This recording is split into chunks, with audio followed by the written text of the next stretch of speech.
You wake up in silk sheets, but it's not rest that holds you. You're waiting. The bedchamber is quiet except for the hush of sandals outside the curtains.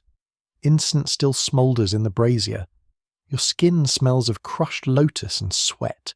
You're 14, and you are queen. Your husband is your brother. This is not a scandal. This is not hidden. This is how Egypt has always done it. The gods marry their sisters. So do the kings who claim to be gods. The royal bed is a throne. And in Egypt, that throne must never be touched by strangers. The blood must stay pure, not out of love, not out of desire, out of fear, because power leaks the moment it leaves the family.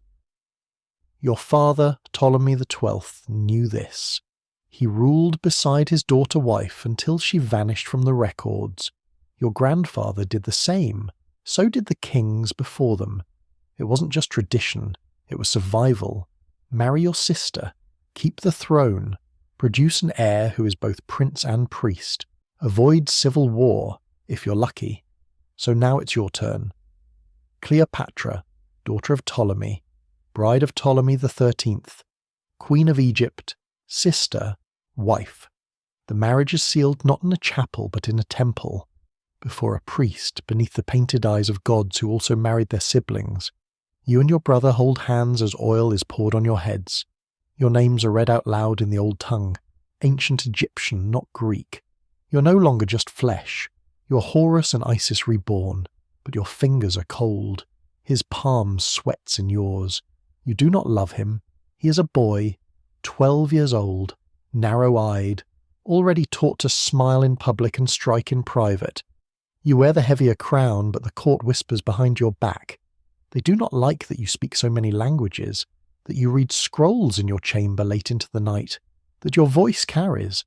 They prefer the boy. He is easier to guide. You were raised to share a throne with your brother. But nobody told you what that actually means. There is no separation between palace and bedroom. Your name is tied to his on every edict, every coin, every temple inscription. Even in love poems sent by foreign rulers, you are referred to as the sister wife. They mean it as a compliment. They mean it as proof of your divinity. But when you look in the mirror, you see a girl dressed in the mask of a goddess. You see painted eyes, braided gold, a body carved into a role she cannot escape. You feel more prisoner than queen. The marriage is not physical yet. You hope it never will be. But the walls of the palace press in. The priests say you are one flesh. The scribes write it in stone. The servants whisper it behind fans. You don't correct them. You can't. The illusion must hold, because if the illusion breaks, so does your right to rule. The dynasty demands incest, not because it is sacred, because it is practical. Every brother becomes a husband. Every sister becomes a queen. It keeps the bloodline clean, the court loyal, the priests obedient. But it also turns families into battlefields. You share a bed with someone who may one day order your death, and you'll be expected to smile through it. Outside, the Nile floods. The black water rises, bringing fertile soil to the fields. Farmers rejoice. Crops bloom. The people chant your names as they pass the statues. Cleopatra and Ptolemy, they say.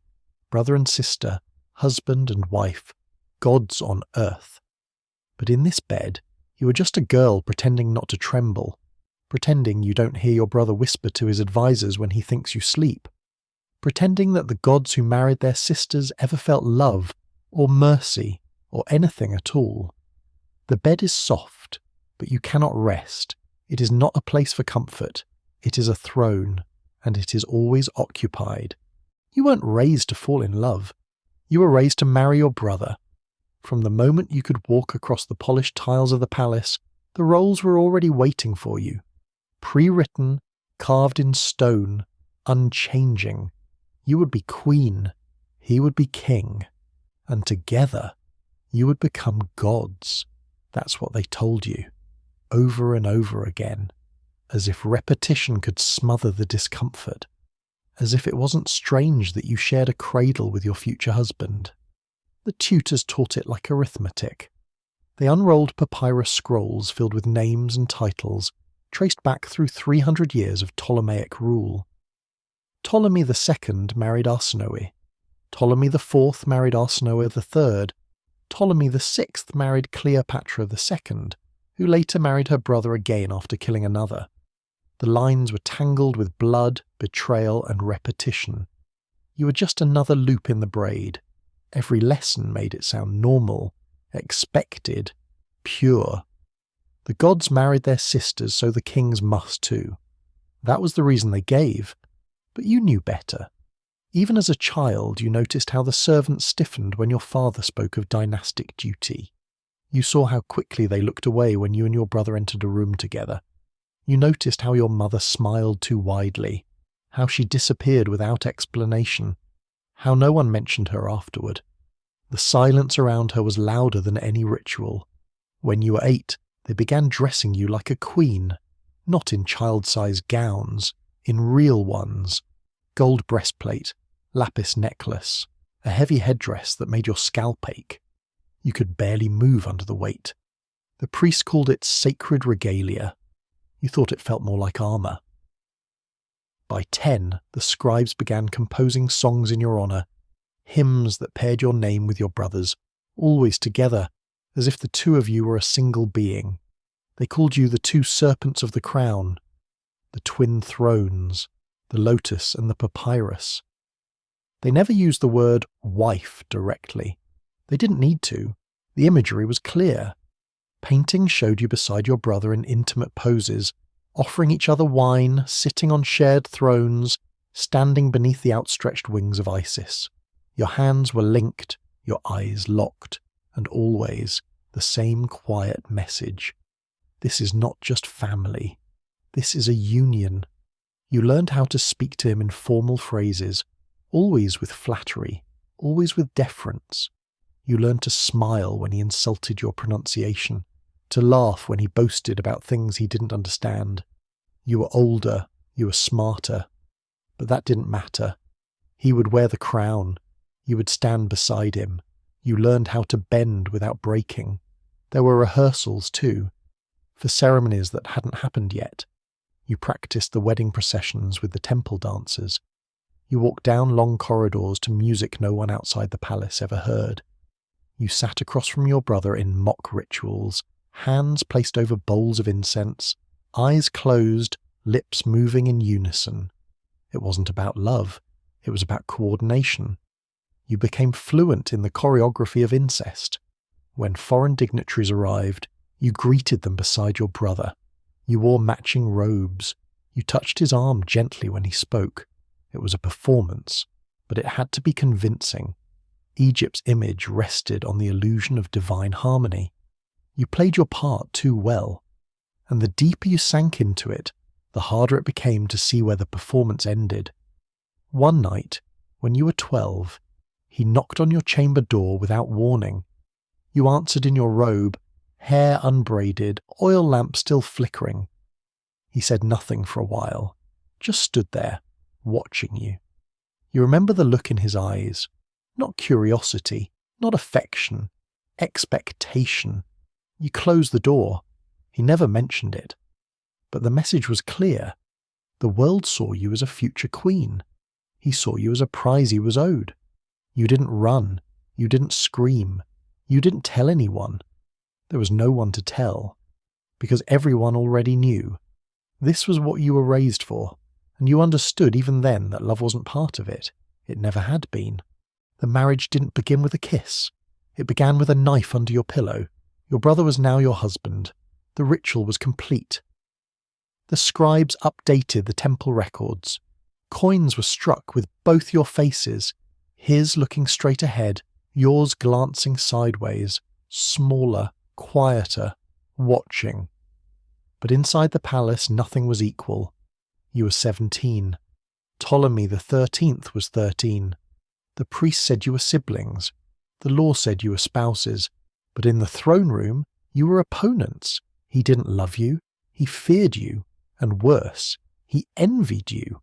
You could speak a dozen languages. He barely spoke without a tutor. You had studied law, philosophy, politics. He knew only what his advisors whispered in his ear. You read Herodotus. He played at war with painted swords. He saw your power as a threat. So did his courtiers. That's how it started. You'd enter the audience chamber and find your seat moved 2 steps lower. You'd speak, and the scribes would pause before recording it. You'd issue an order, and the guards would ignore it. At first, it felt like carelessness. Then you realized it was a message. They were testing you, and when you pushed back, they called you disobedient. When you pushed harder, they called you dangerous. A queen who forgets her place is easier to kill than to silence. They tried. Your food began to arrive late. Some days it smelled off. You refused it. Your handmaids tasted it first, always. One grew ill, she survived. The next one didn't. You stopped eating altogether for 3 days. Then you started having it prepared by your own cooks. Ptolemy didn't question it. He smiled. Told the court you were fasting in honor of Isis.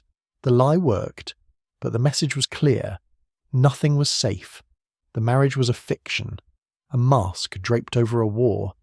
You still appeared together at festivals, lips painted, eyes lined in black, hands joined as if unity held. The crowds cheered. The scribes recorded it. The statues were carved in limestone and placed in temples where no one could see the cracks. But behind the scenes, your brother's court moved against you. They cut your access to the treasury. They blocked your messengers. They bribed your generals. The same boys you'd watched train in the palace yard now took orders from the very men who wanted you gone. By the 3rd year of your reign, you were queen in name only. That's when you left. Not in flight, but in exile, forced from Alexandria under cover of night. You crossed the Nile in a single bark with only a handful of loyal guards. No gold, no title, no court. Your brother declared you a traitor by morning. The scribes rewrote the records, called you unfaithful, rebellious, claimed you plotted to overthrow your own husband and king. The same men who once kissed your feet now swore loyalty to the child in the palace. But you didn't vanish. You raised an army. In Syria, you gathered support from old allies of your father, mercenaries, desert fighters, traders owed favours, the ones who remembered how you ruled before the boy king's court shut you out, and you waited.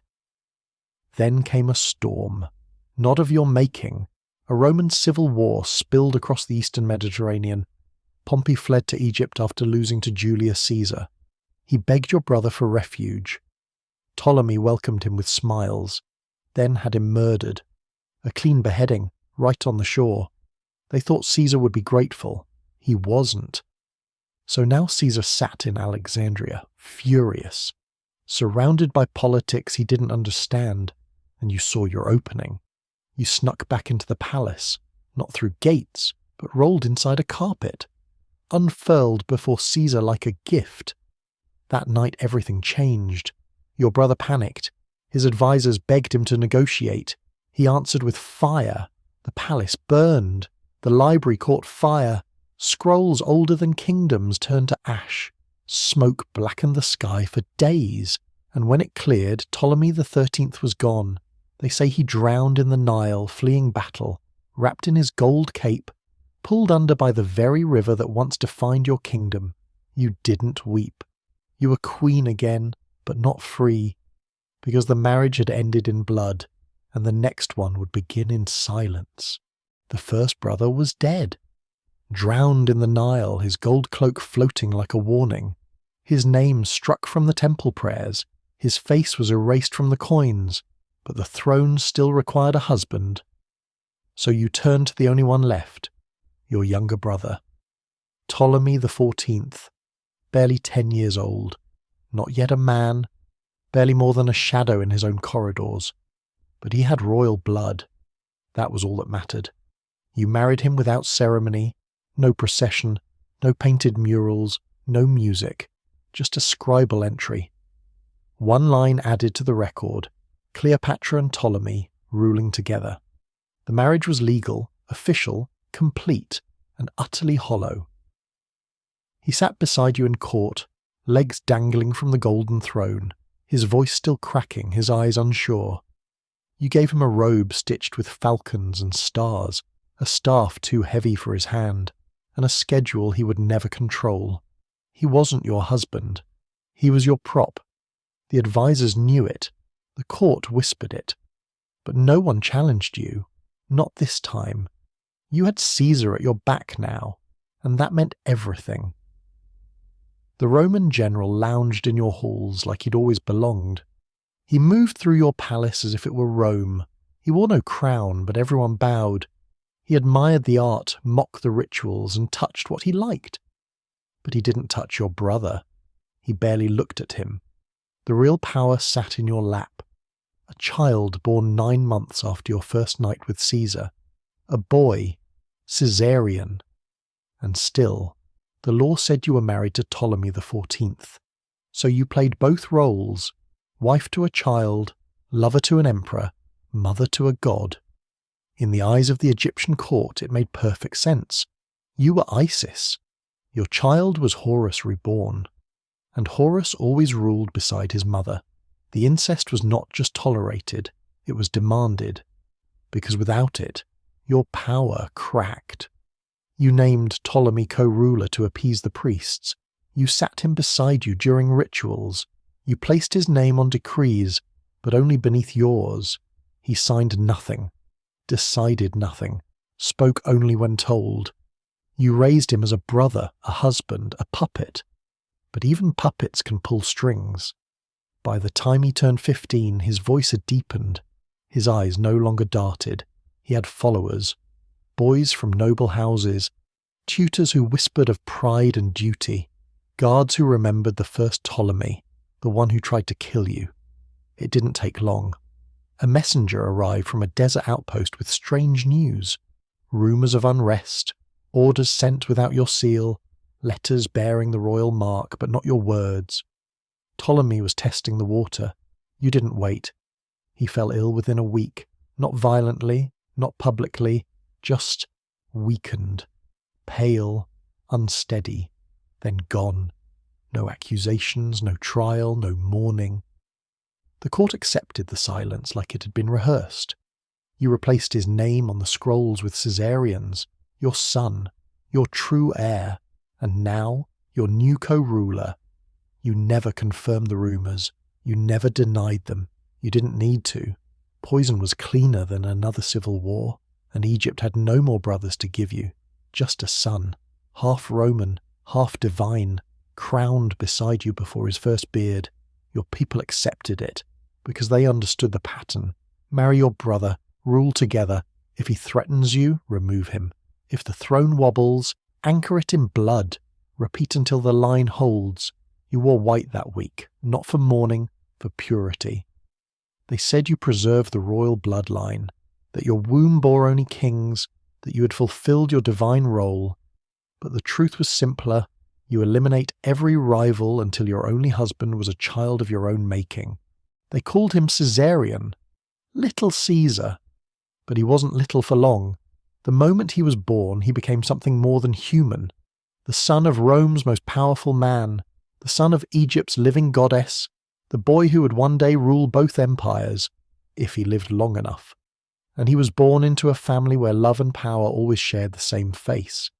You named him co-ruler while he still clung to your skirts, sat him on a throne beside yours, placed a miniature crown on his head, and made him your husband, at least in title, because that was how it had always been done. The queen must marry the king, and in Egypt the king must be of the same blood. There were no brothers left, no cousins, no uncles you could trust, only the boy. And so, in the eyes of the court, your son became your next spouse. The marriage was symbolic. That's what the historians say. But in Egypt, symbolism was never just a game. The ceremonies were real, the names carved in stone, the public rituals were staged with precision. You and Caesarion stood together in the temples, gave offerings together, ruled together. And though the bedroom remained untouched, the bond was treated like any other royal union. People bowed to both of you, and no one questioned it, because questioning meant denying centuries of divine order, and in Egypt that could mean death. When Julius Caesar was murdered in Rome, you didn't cry. You strengthened your son's title. You doubled his guards. You had his name inscribed alongside yours on every monument and decree. The priests renamed him Horus the Younger, a child god, a ruler whose blood ran unbroken. You knew what that blood cost. You had buried your father, fought your brothers, poisoned one husband and outlived another. You had given everything to preserve the illusion of purity. But the illusion was all you had left, so you protected it. When Mark Antony arrived, you gave him everything he asked for, and more than he expected. A lover, yes, but also a queen, a strategist, a ruler who understood how to use Rome's greed against itself.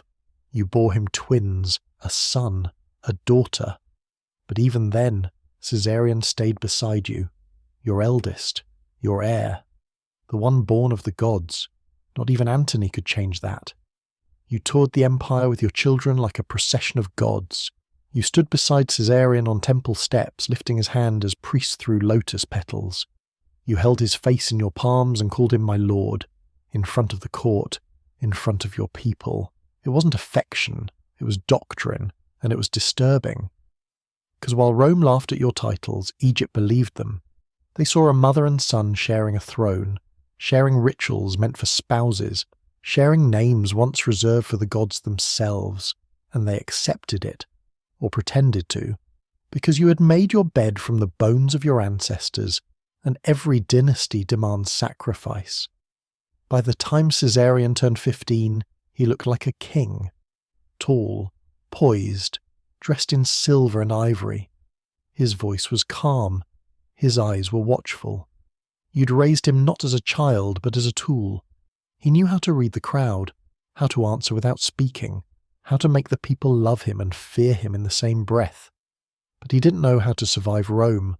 No one did. They mocked his name, called him illegitimate, a bastard born of seduction. They said you tricked Caesar, that Caesarion was just a pawn in your political theatre. They didn't understand Egypt. They didn't understand that incest wasn't your invention. It was your inheritance. You inherited a kingdom where every queen married her brother, and every child born of that union was a future spouse. You inherited a throne built on bloodlines so tangled they had no beginning. You inherited a crown that crushed anyone who tried to wear it clean. So you taught your son how to carry that weight, how to walk through halls lined with statues of men who had married their sisters, killed their fathers and crowned their sons. You taught him everything, except how to run. The gods were silent when Caesarion died. No temple bells rang, no songs were sung, no tomb bore his name, just a rumour, a boy captured on the road to Nubia, strangled in a Roman tent, quiet, efficient, forgotten. That's how the bloodline ended. Not in glory, in ash. You saw it coming. Long before the soldiers breached your palace gates, long before the last allies fell, long before Mark Antony fell on his sword. Rome never cared about rituals. They saw incest as filth, not divinity. They didn't understand your line, your laws, your gods. To them, your marriage to your brother was a stain. Your marriage to your son, unspeakable. But they feared what it meant, because Caesarion wasn't just your child. He was Caesar's, and in Rome, blood was power. So they killed him, not for revenge, for insurance. Octavian wanted no rival claim to Caesar's legacy. No son, no godchild, no boy raised to believe he was king. So they erased him. And with him, they erased the last of the Ptolemies. 300 years of royal incest, gone in a breath.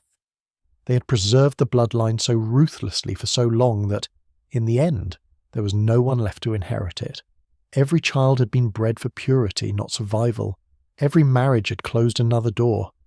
Until there was only you, then only your son, and then nothing.